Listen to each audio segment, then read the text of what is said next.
सदन के बाहर और सदन के अंदर दोनों ही जगह पर स्वास्थ्य मंत्री बन्ना गुप्ता और निर्दलीय विधायक सरयू राय आमने सामने नजर आए।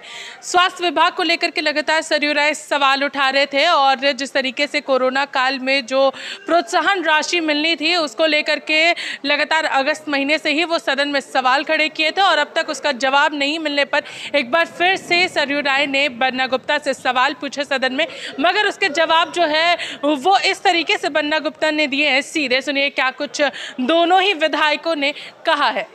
बन्ना गुप्ता वैसे सरयू राय, हम कहाँ किसी से लड़ने वाले आदमी हैं। हम तो सीधा साधा सबका सम्मान करने वाला आदमी है जी। मैं मुद्दों की बात कर रहा हूँ। जब जो विषय है वो विषय सब्जेक्ट जो आया सदन पे उस पर जवाब दिए हैं। चलिए तब सवाल सीधा सीधा लीजिए, सीधा सीधा जवाब दीजिए। आप अपने कलम से 60 आदमी को बोलते हैं प्रोत्साहन राशि दीजिए, इंक्लूडिंग में अकाउंट नंबर भेजते हैं।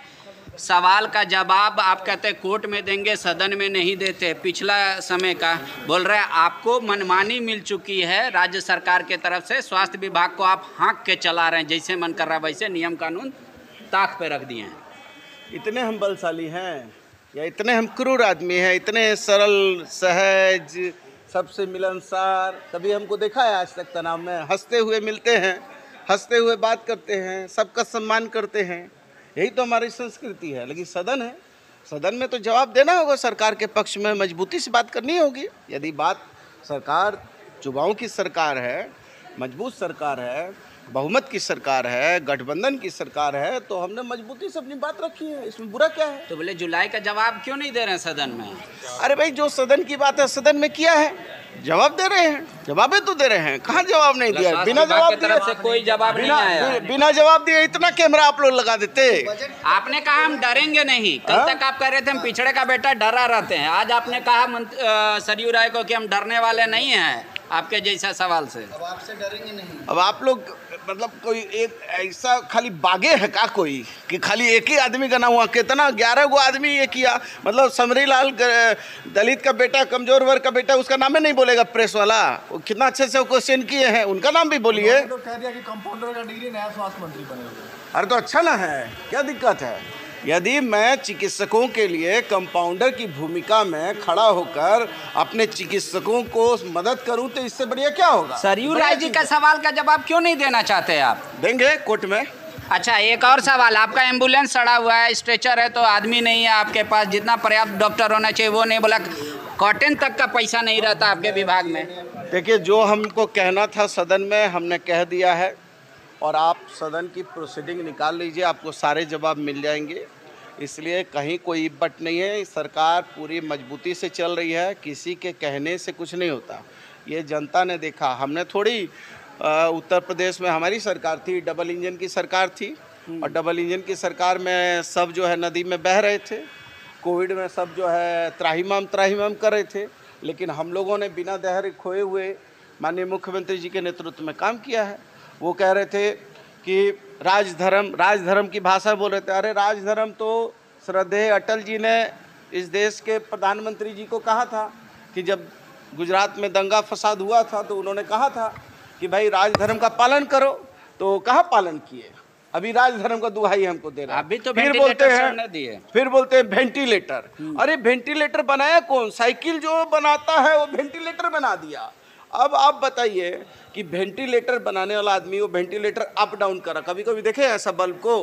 उसमें ये रहता है। नहीं भाग भुक क्यों करता मालूम है? फ्यूज जब गड़बड़ हो जाता है, अर्थिंग, तो हवा आता है तो अर्थिंग चिपकता है तो जोर से बल्ब जलता है, अर्थिंग हट जाता तो बुझ जाता। तो भाग भुक वाला को हम किसी का जान नहीं ना लेंगे। तो केंद्र सरकार घटिया वेंटिलेटर देती है।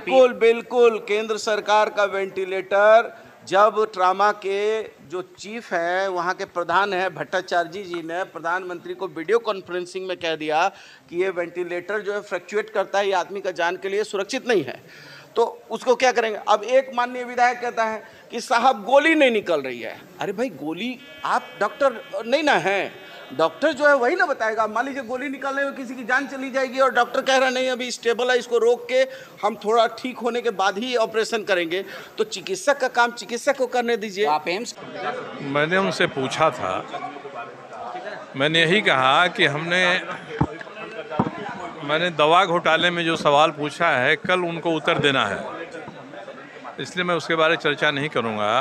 कोविड की चर्चा हो रही है।